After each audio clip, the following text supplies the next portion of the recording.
are working Psalm 10. In traditional psalm magic, Psalm 10 is frequently used to acquire perseverance, to remove any negative influences, for self-confidence, and also to cleanse and purify the aura. And today we're going to use it for divine justice. So any kind of injustice you may feel is happening in your life, this is a great psalm to turn to for that. And you can see a shift in your perception of that immediately. And once your perception in something changes, the outcome is right around the corner. The way we work psalm magic is simple and effective. We read the psalm out loud all the way through once without stopping, and we call this an incantation. Then we go back through that psalm and we consider each verse one at a time in turn. We search for hidden meanings within each verse. And we just do our best. We follow our intuition. I find that it's a similar kind of feeling as when I'm giving a tarot reading. I just allow the psalm to speak to me. And as we uncover those hidden meanings, we call them magic seeds. What we're in effect doing is not only finding them, but through using our intuition to discover them, we are planting them in the depths of our minds. Part of that work that we're doing is discovering those seeds, but we also want to consider how they apply to whatever it is that we brought to the psalm. The other thing about those magic seeds is you're never going to find all of them. If you go through the same psalm 20 times, you might find 20 different collections of seeds, and that's a good thing. You think of your deep mind as fertile ground where those seeds take root. They grow, they blossom forth, and then bear fruit after their kind. And that is exactly what you and I are going to do together right now with Psalm number 10. Why standest thou far off, O Lord? Why hidest thou thyself in times of trouble? The wicked in his pride doth persecute the poor. Let them be taken in the devices that they have imagined. For the wicked boasteth of his heart's desire, and blesseth the covetous, whom the Lord abhorreth. The wicked, through the pride of his countenance, will not seek after God. God is not in all his thoughts.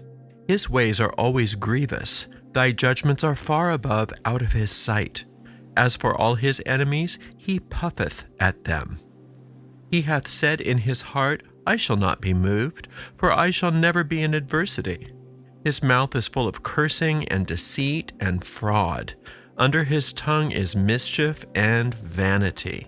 He sitteth in the lurking places of the villages. In the secret places doth he murder the innocent. His eyes are privily set against the poor.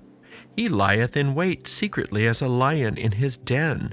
He lieth in wait to catch the poor. He doth catch the poor when he draweth them into his net. He croucheth and humbleth himself, that the poor may fall by his strong ones. He hath said in his heart, God hath forgotten. He hideth his face, he will never see it. Arise, O Lord, O God, lift up thine hand, forget not the humble. Wherefore doth the wicked contemn God? He hath said in his heart, Thou wilt not require it. Thou hast seen it, for thou beholdest mischief and spite, to requite it with thy hand. The poor committeth himself unto thee.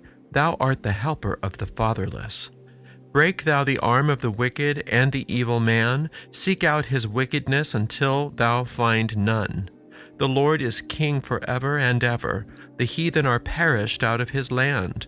Lord, thou hast heard the desire of the humble. Thou wilt prepare their heart. Thou wilt cause thine ear to hear, to judge the fatherless and the oppressed, that the man of the earth may no more oppress. Again, we start off with understanding who we are addressing. It calls it the Lord. And the Lord in the King James Version of the Bible is a translation from the Tetragrammaton, which are the initials of the supposed proper name of God, of the ancient Hebraic faith. And this is all symbolic to us as magicians. It's a symbol of that which cannot be named. It's a symbol of the one power, the one force, the one source, the one substance in all of the universe. There's one mind, there's one being, there's one power. When we understand that there's only one, and that the illusion of the ego, the illusion of separateness of this world is the cause of all of our problems, when we can at least conceptualize that, then we understand that when we go to that one, we're going outside the thought system that causes whatever the problems are that we are here to address, that we're trying to get healed or solved. Why standest thou far off, O Lord? Why hidest thyself in times of trouble? It's so common to feel this way, and it's so important to bring that up to our awareness. When we're in trouble, in this case, we're talking about injustice, but if you've come to this psalm for other reasons, it's the same. Whatever your reason for coming to this psalm, it seems as though there is no infinite, there is no God, there is no force, there is nothing but chaos. It almost seems like if there is a God, we're the butt of its joke. That's what this is calling on us to bring up. Because if we're not telling the truth about that part of it, then the rest of it is just pageantry. We have to allow ourselves to feel what we're feeling. Some of us are on a psalmic path, so we come to the Psalms regularly. But a lot of people in magical traditions come to the Psalms because nothing else has worked. It's a last resort. It's a last-ditch effort. And so part of the reason why you're coming to the Psalm may be that it seems like there is no hope for you. And so we want that hopelessness to come up so that it can be cleansed. Remember, one of the uses of this psalm is to cleanse the electromagnetic field. When you can cleanse the electromagnetic field, which is also known as your aura, from thought forms and energies that are attractive to the things that you do not want, it goes a very long way in bringing you the success that you're looking for. So whatever it is that you're going through, let it come up and be honest with those feelings. The wicked in his pride doth persecute the poor. Let them be taken in the devices that they've imagined. So if you're coming here for some sort of injustice, somebody's doing something awful. Somebody's being mean. Somebody's mistreating. What you're asking for is that the evil deeds destroy themselves. But I shouldn't have to get involved in this. I shouldn't have to become part of any kind of combat with this. The way things are in truth is that there is no evil. There is no injustice in the eyes of the infinite. So if we can get the truth to shine on the situation, whatever apparent evil there is destroys itself. And that's typically called a reversing spell in magical practices. The idea is that you're going to reverse somebody's negativity back onto them. In martial arts, they're not really using a lot of force when they're defending themselves physically. They're using their opponent's force and turning it back on them. Understanding that our whole life is a game of boomerangs. It's a game of comeback. Because there's nothing that you can put out in the universe that actually leaves you. It's part of you. And so eventually you're going to get the fruits of whatever you put out there. And we're saying, yeah, we understand that. Let's get going with this. Let's not take so long to have that comeback. For the wicked boasteth of his heart's desire, and blesseth the covetous, whom the Lord abhorreth. When we're going through any kind of injustice with other people, it seems as though they are sneering and laughing and nothing touches them. Why are you Teflon? I don't get it. I don't understand why you're Teflon. I know that the infinite doesn't stand for this kind of behavior. I know this isn't the will of the infinite for you to be behaving this way, but you seem to get away with it over and over again. And I, who am so virtuous and so kind and do my very best, I can barely make ends meet. What's the deal? The wicked, through the pride of his countenance, will not seek after God. God is not in all his thoughts. And that's the truth. If these people that we're trying to get justice served on were thinking about the infinite, thinking about God, they wouldn't be doing this. But they don't care. They don't care. And that's part of why it seems like they succeed temporarily, because they don't care. So they don't have those thought forms of guilt going out there. If you are projecting guilt onto the screen of space, you're going to get back punishment. Those of us who have a conscience usually get that comeback really fast.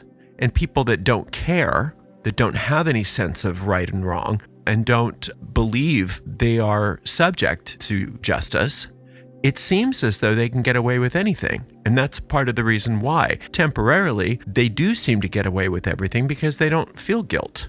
Since they don't project guilt, they don't receive the so-called punishment. And that's temporary. It's important to understand that that's temporary, but that's also why. His ways are always grievous. Thy judgments are far above, out of his sight. As for all his enemies, he puffeth at them. People that are unjust and that don't care and that don't seem to ever get what they deserve also tend to have a lot of grievances. They always seem to have reasons why they are justified in their injustice. When it says he puffeth up at his enemies, these people's ego activity is so expanded. When it says puffeth up, it's a good image. Puffed up ego. And puffed up ego can seem very powerful. In the moment and for time on earth, it can seem very powerful, but it is not. Most of the occurrences from these kinds of people can seem to last a long, long time. And in the realm of time, it seems to take a while for those things to undo themselves. But if you look through history, every injustice eventually gets solved. Eventually, it gets solved. But the whole idea of magic is we're not going to have to wait. We don't need to wait. A reminder, too, before we go on, that what we want is justice for ourselves and for our loved ones. We're not necessarily after retribution here. Because if you start getting into retribution and revenge, and I can't wait to see them fall, I can't wait to see them punished, all of that kind of thing, then you're taking it out of the realm of a spell for justice and into the realm of a spell for revenge. And that's a very different kind of spell. And those are tricky kinds of spells, and those are usually spells that I don't involve myself with, because they do tend to create more problems for the person who is casting them. So that's not what we're doing here. We are calling on divine justice, which is our divine right, by the way. He hath said in his heart, I shall not be moved, for I shall never be in adversity. And that's why they seem to have so much staying power in the temporal world, because they have found the trick that if they can get sociopathic about their thinking, where they don't have any regret, they don't have any remorse, then they're not projecting regret and remorse onto the screen of space. And so they can, from their point of view, get away with anything. They can get away with anything. I'll never be in adversity. I'll never be moved. Nothing's ever going to come back on me. I'm Teflon. Look at my history. Nothing bad ever happens to me. There is no justice that you're going to get because I am more powerful than you, and nothing bad ever happens to me. That's their attitude. And temporarily, that attitude is working for them. His mouth is full of cursing and deceit and fraud. Under his tongue is mischief and vanity. It's a personality profile of these kinds of people who have no remorse, no sense of right and wrong, no sense of compassion. They're in it for themselves. These are the ones that always seem to escape justice, at least for a time. He sitteth in the lurking places of the villages. In the secret places doth he murder the innocent. His eyes are privily set against the poor. Now, let's look inside ourselves for a moment and recognize in our own ego mind, we have similar kinds of traits. We may not be unjust against other people, but our own ego minds are unjust against ourselves. And that's what our ego does, sitting in lurking places of the villages. And the villages are the different areas of your mind and the different areas of your life. In the secret places doth he murder the innocent. And to murder the innocent in this case, in our own ego mind, is to create situations for ourselves where we get to prove to ourselves that we're not good enough, that we're victims. It goes out of its way to make sure that there's a grand meeting between us and these kinds of people. His eyes are privily set against the poor, and that's our ego mind, our own version of these people. These people seem to be all ego and no soul, right? These kinds of people. So these people are a great study in how the ego mind works so that we can use that study to notice those traits about how we treat ourselves. You can get a lot done with this. In addition to getting the justice that you desire, you can also start to heal those parts of your own mind which are self-abusive and that are putting you in alignment with these kinds of people to begin with. It's so important to work on both sides of an issue, not only on what's going on outside of you, but definitely what's going on the inside of you that's allowing this to happen, that's setting this up for you. Because the ego that you have is definitely enjoying it. I promise you. The ego loves a good problem. He lieth in wait secretly as a lion in his den. He lieth in wait to catch the poor. He doth catch the poor when he draweth him into his net. So not only are these people that we're talking about, these people that need justice out there, that's a great image about how they work. A lot of times they seem to be harmless. Sometimes they even seem very charming. And lions are very beautiful. But here they're lying in wait. They're in secrecy. Not only that you don't see them, but you don't see their true selves. You don't see their true selves. And the same is true for the ego. The ego sometimes will seem like a sweet kitty, will seem like a good idea. It's a ploy to get us to move away from our true selves, to move into a world of fear, to move into a world of attack and revenge and all of that. He croucheth and humbleth himself, that the poor may fall by his strong ones. Fake, fake, fake. This fake humility, this false sense of security that is conjured in order for us to become victimized by it. He hath said in his heart, God hath forgotten. He hideth his face. He will never see it. That sort of sociopathic behavior, even if it's not diagnosed as such, is the idea that, well, I've gotten away with it my whole life. So obviously, if there is a God, he's on my side. If there's a God, he's not looking at me, not watching me, because I never get caught.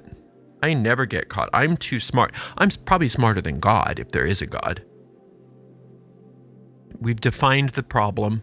We've defined these personality types. We've defined where that personality type exists in our own ego mind, even though the ego mind in most of us is using it against ourselves rather than going after other people. Now that we've brought it all up, now let's do something about it. Arise, O Lord, O God, lift up thy hand, forget not the humble. God wasn't asleep. God wasn't hiding. None of that was happening.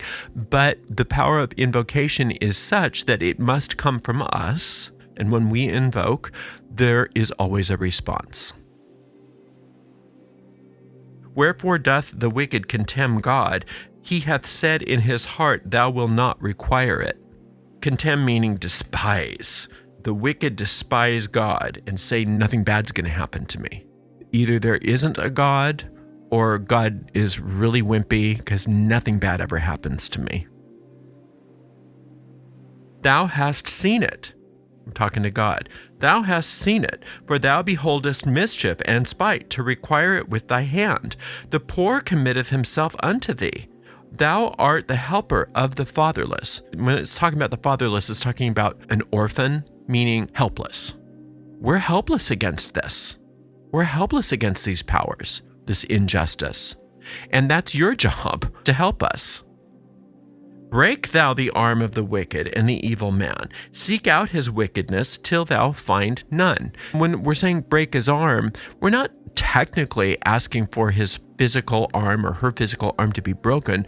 We're asking for the power to harm us to be broken. The power to continue to abuse to be broken. Also, we are asking for that arm within our own ego mind to be broken. We want to break it both in the invisible inner world as well as in the world of effects. Seek out his wickedness till thou find none. In other words, purify my life of all of this wickedness until it's gone. And you can just see that image of the infinite pouring in some sort of purifying agent, be it light or water, purifying your life of whatever this is. Because remember, until we've invoked, nothing could happen. But now that we've invoked, it's on. It's on. The Lord is king forever and ever. The heathen are perished out of his land. Now, the heathen here are the errant thought forms that are causing this to happen.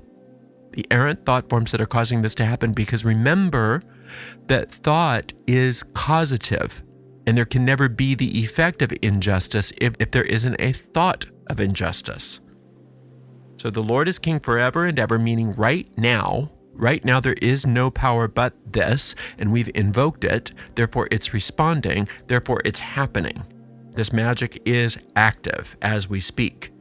And the heathen, these errant thought forms that are causing this injustice, are perished out of his land, meaning out of all of the spaces that the infinite creates. All of the spaces that the infinite creates. Lord, thou hast heard the desire of the humble. Thou wilt prepare their heart. Thou wilt cause their ear to hear. It's saying that very formally. It's talking about us, the person doing this spell. You've heard me. I'm being humble. I'm being humble. And I want you to prepare my heart and cause me to hear you. Because if my heart is open to you, my ears, meaning my ability to perceive and follow your direction, if I'm in constant communication with you, not only will this be healed, but you will make sure that I'm never in a situation like this again. To judge the fatherless and the oppressed, that the man of the earth may no more oppress. So I want you to judge me, who is being victimized, both internally and externally, and I'm willing to own my part in this, whatever it is, but I want you to judge me, meaning cleanse it out. The judgment of God in this case means sorting it out. I want to keep everything that you created for me, and I want to let go of and eliminate everything that is not your will. And just as a reminder, injustice is not the will of the infinite. The infinite doesn't will that you go through this. The infinite doesn't will that these sociopaths have power over you. And it also doesn't will that you do that to yourself. So none of this that you're going through is the will of the infinite. So that's why you ask for the judgment of the infinite, because that means that you are purified of all of those things that are not the will of the infinite. It's a powerful process. And you just keep coming back to it again and again. Once a day is plenty, but come back to this and you apply these magical seeds to your problem over and over again each day until you get a sense of peace about the whole situation. You're going to have the sense of peace and certainty. You're not worried. And just that feeling is an indicator from your deep mind. This spell has been cast, and it's just a matter of a short time before you start seeing things change in the physical.